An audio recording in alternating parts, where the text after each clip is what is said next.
found that some of the most frustrated people have the most disorganized thoughts. That when someone can't articulate themselves and precisely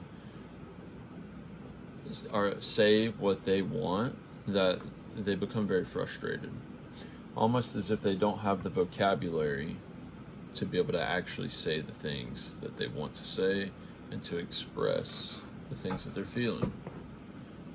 But I think that when we really sit with those feelings and think about what that means for us, it's really a disorganized mind. And I've gained some insight today that maybe I'm being a bit too logical in my approach with things, but equally just logical enough. That the delusional belief that I've talked about is it's like invoking my future self, kind of like a spirit. And you look at many of the greats, they were very spiritual, or they believed in something more than themselves. That they weren't the almighty, the omnipresent and omnipotent. But by invoking that spirit of your future self, in a sense, you begin to step into that, right? That you have it within you, just as I have it within me. And when you have that delusional belief, it's actually not delusional, because you're structuring your mind and your life into that being. And with that structure, the systems they create this foundation, and then there's a building your life on top of it. You become that person because you are invoking that side of yourself. And it's not really logical. Like, we're not, humans we're kind of walking contradictions. We want to do something, but then we don't do it. Through fear and anxiety, or ultimately a lack of belief. That lack of belief is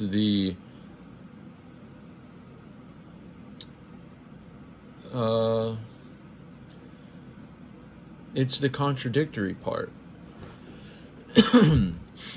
We believe that inside of us that we are capable, but then we also believe that when we try, the result won't be actualized.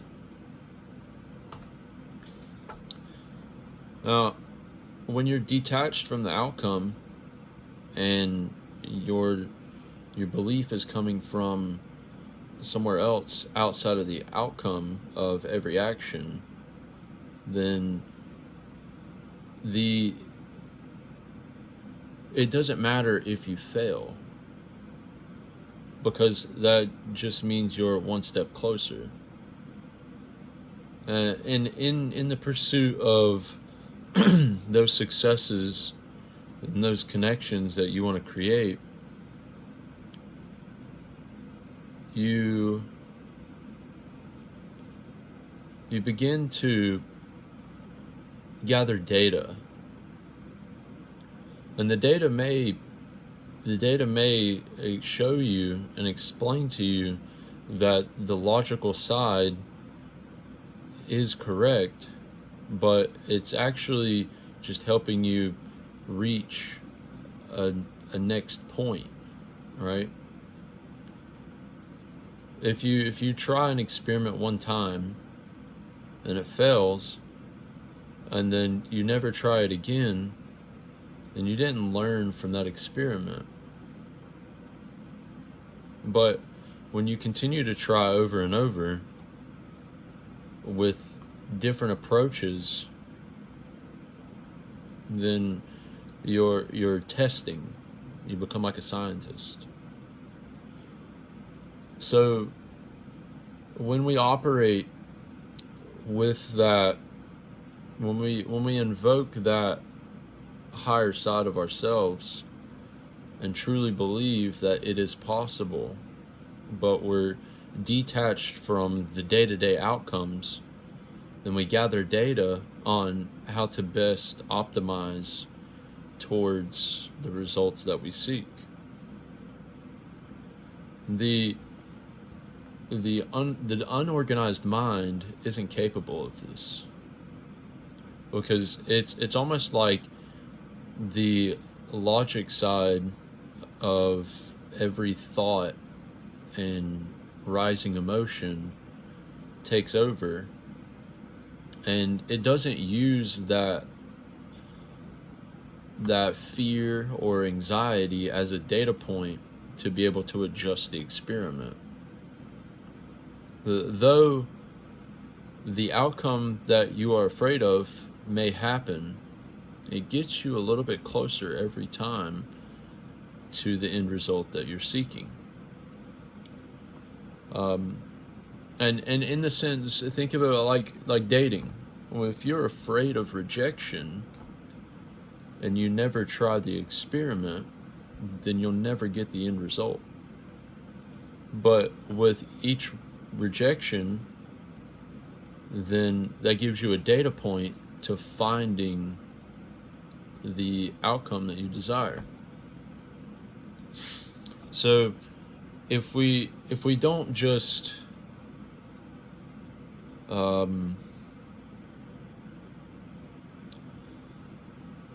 if we don't just fake it until we make it, and we become the scientist or the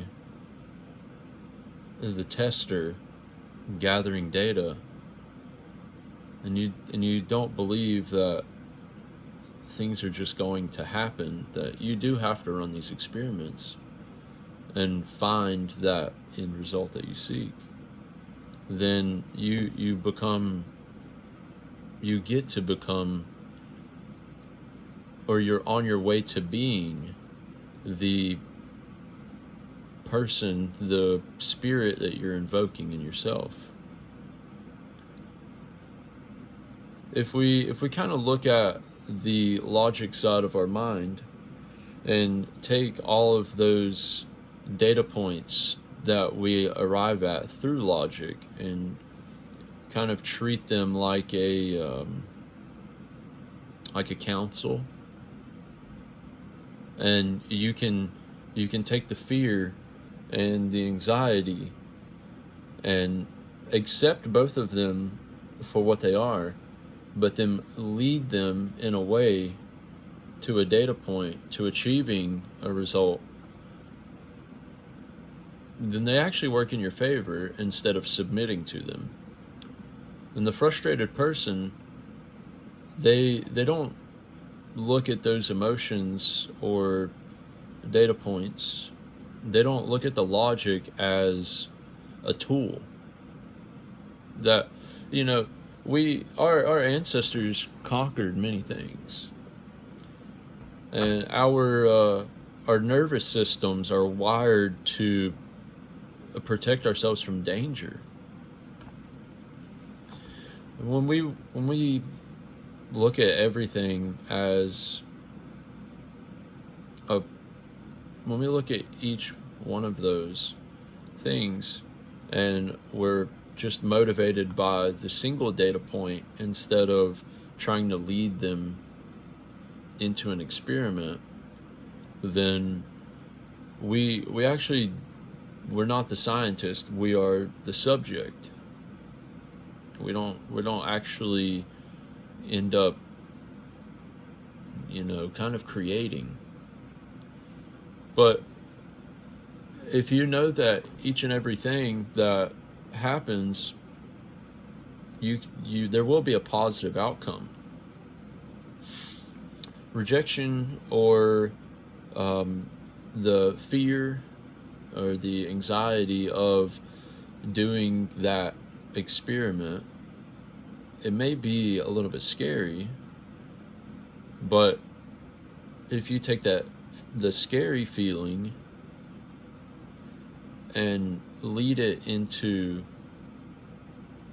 how is it serving you, and separate yourself from that outcome, then it becomes a tool. The positive aspect of that is you're not serving it, it is serving you. And because you have invoked the end goal spirit of who you are to become, then they become accelerants for who you're pushing to be or what you're desiring to become. When you look at all of those as a positive thing, rather than accepting them for the initial appearance of what they are as a negative thing, then it completely restructures your whole reality. That the investment into the business, if it fails, or it doesn't necessarily fail, if it doesn't end up exactly the way you want it to be, it's not a failure, it's a data point that you can learn from. And we learn, we observe, we learn, we adjust, we adapt, and we continue forward. If we stop because of the failure of the experiment, and we don't continue to try to prove the outcome as real, then it will never be actualized. So if you're looking for a cure to a cancer or a sickness of a sort, and the first experiment you do is a failure, then you don't just quit. You're trying to force the outcome. And that pushes us forward as a whole. So when you truly step into and believe that you are the thing that you desire to be, it's just a process of getting there, then each roadblock and hiccup, they're not failures or a motivation to quit. It's just new data that you can apply to your circumstances, and then you can adjust and push forward. So if mulberries and figs don't cure cancer, then you can try mulberries and grapes. And if that doesn't, then you can try bananas and grapes, and so on and so on, up until the point to where you find the cure for cancer. Now, that's clearly a metaphor, but I think it serves its purpose in using experience and logic as data sets. Okay, if we don't structure our thoughts and our mind in a way to push us towards the outcome that we desire, and we give in to every logical emotion, then we're going to get nowhere. If you have a bad day and you logic your way into going to work gives me a bad day, then you're never going to be able to provide for yourself and create the future that you desire. And it's just doing you have a larger data set, though, to draw from, that going to work will provide and create the future that you want. And happiness isn't included in the outcome of that data set. As long as you show up and do the work at the job that you hate, that you will be able to provide for yourself and meet your basic needs. And no part of that is happiness mentioned at all. But whenever you include the things that you want into the experiment and add them to the data set, then you can use all of that as a mathematical equation and experiment with the math to be able to achieve that. So if you can, what am I trying to say?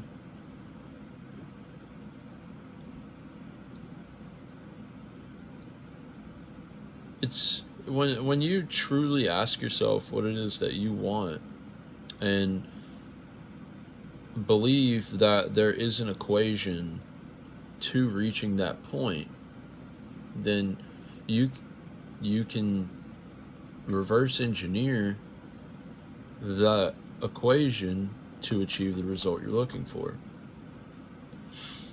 In the past videos, I feel like I've been kind of a little bit too on the nose, a little bit too logical.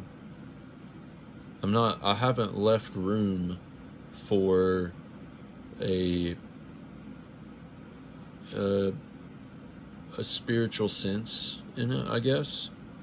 That I'm just saying, well, I guess actually I have, but it's been colored in such a way that I'm still working through being able to articulate these thoughts.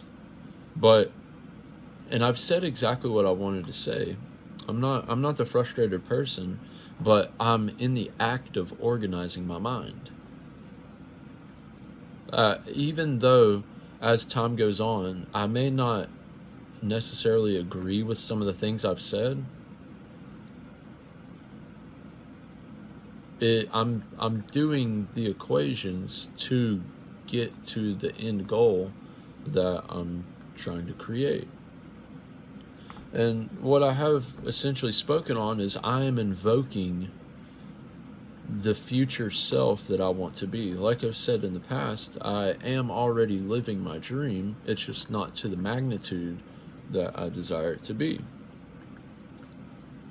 So I'm reverse engineering it from the magnitude that I want it to be at and starting at the lower level, and then at some point the growth will become exponential. But I'm taking information and creating a data set to figure out how exactly that I can reach that in solution. And only through the repetitions and experimenting, being a scientist of my own life, is that possible. So I am invoking the future self, the divine spirit of who I am supposed to be. And even though I am wired the same way you are to survive, that I do have fears, anxieties, and so on, I'm using those as data points to I'm structuring those fears, anxieties, the survival instincts in such a way to where, if they're all pointing in some different way, that I'm leading them all into the same path, right? Because if I just give in to the fear, then I don't do the work and it stops there. If I give in to the anxiety, then I never show up. If I'm only worried about survival, then I never gain any sense of happiness.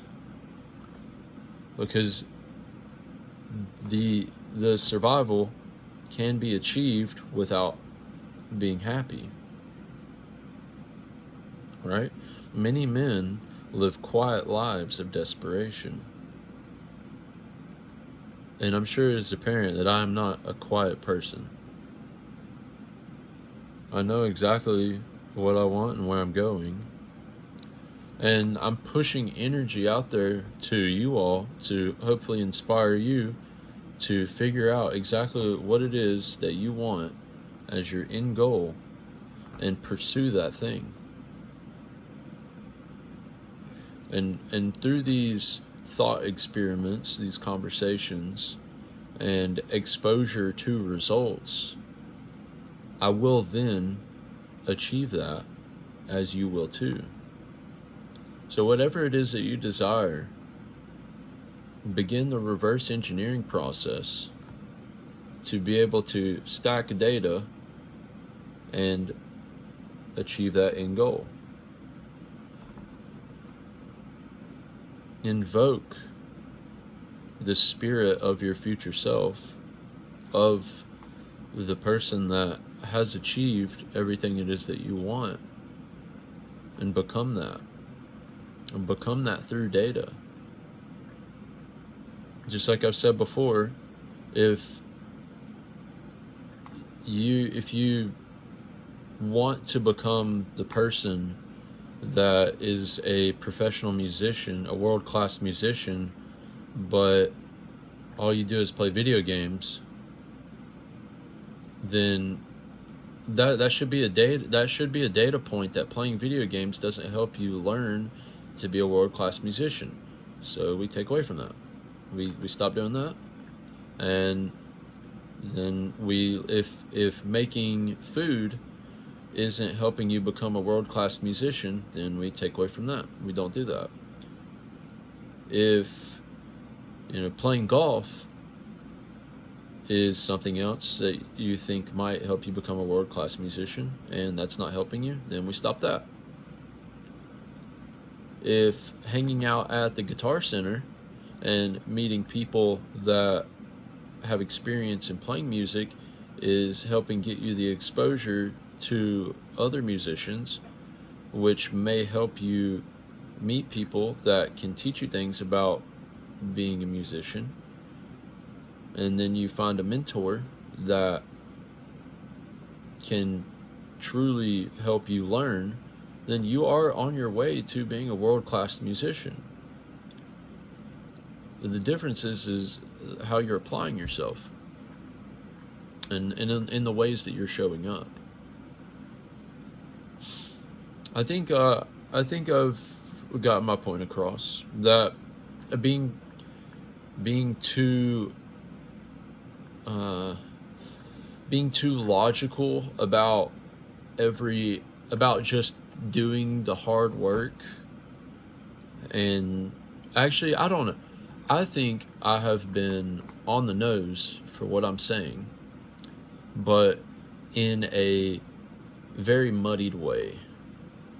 But maybe not, because right now I don't know the full body of my work, and I'm thinking about in what ways that I have pushed my voice out to try to illustrate the ideas that I'm trying to convey. And I may have said exactly the right things that are perfectly in line with what I'm talking about, but we're not robots. We are humans. We're walking contradictions. We have a sense of divinity within ourselves. If we are made in the image of God, then we are divine beings by nature. And even if you don't believe in a God, then, well, no, sorry, if you don't believe in a God or a higher power, then you by default have to be the divine being.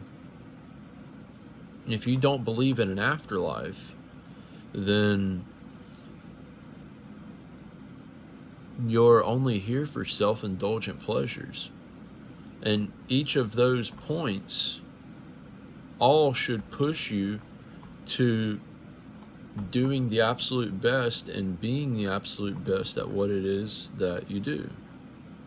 Because if you're only in it for self-indulgent pleasures, you should do the absolute best. That way you can indulge in more self-pleasure. If you are the God, then you should be all-powerful and be able to shape your reality in whatever way that you want. Or if you do believe in a higher power, and then you are made in the image of God, which gives you a divine sense about yourself and where you stand in the world.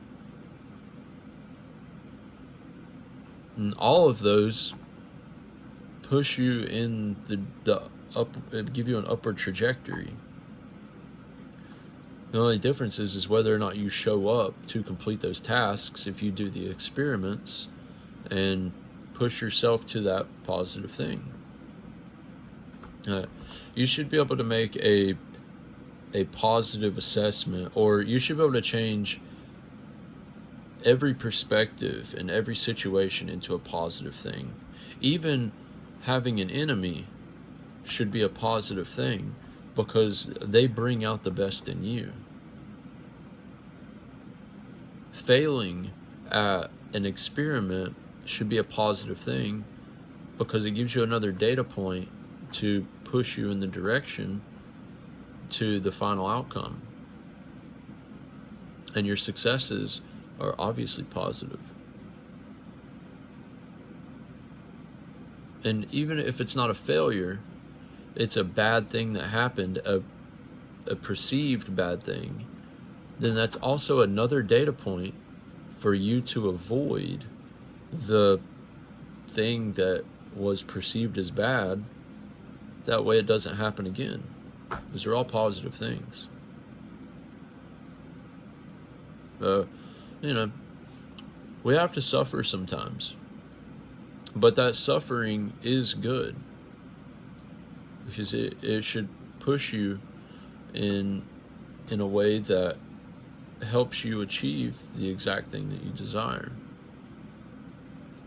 I think that's all for tonight. I really don't know exactly what I wanted to sit down and say tonight. I've said this, I'm saying this again for, I think the second video, or I'll probably say this at the end of every video, honestly, because I'm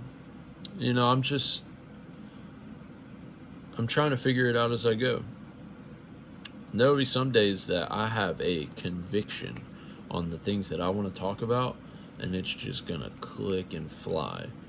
But I'm at a point right now where I'm very motivated, and I have a lot that I want to talk about, but right now, one of the big things in my life is the exact things I'm talking about, and that's stepping into the reality that I desire and pushing myself beyond my perceived potential and truly becoming of the man that I am, and fully recognizing that potential. And through this and the many other things that I'm doing, that end goal will be actualized. So I appreciate y'all hanging out. If you made it to the end of the video, check out some of my shorts. That would be cool. I've been trying to chop up some of these videos and put them out as shorts. If you don't have time to watch the full videos, you're here at the end of the video, but if you don't have time to watch the full videos, then You can always check out the shorts. I will be putting out shorts to try to help push these ideas out further in a shorter, digestible form that hopefully will then inspire you to come to the video at a later date and listen in and be a part of the conversation. But I know everybody doesn't have time to just sit around for long videos like this, but I hope it inspires you and motivates you to push the envelope as it has me. And like I said, like the video, subscribe if you want to see more. There will be more. And leave a comment. The comments are cool, especially if it's on topic. It could be off topic. Just leave a comment. That would be sick. I would appreciate that a lot. And there's a playlist. Everything's in a playlist. So you can check out the commentaries playlist. In a way, if you want to hang out for longer than one video, hang out in the playlist. There's plenty of videos to watch. But we will talk to you all again tomorrow. Enjoy your weekends. It's Friday night. I hope y'all have fun and take care. Remember, no excuses, only results. Peace out, y'all.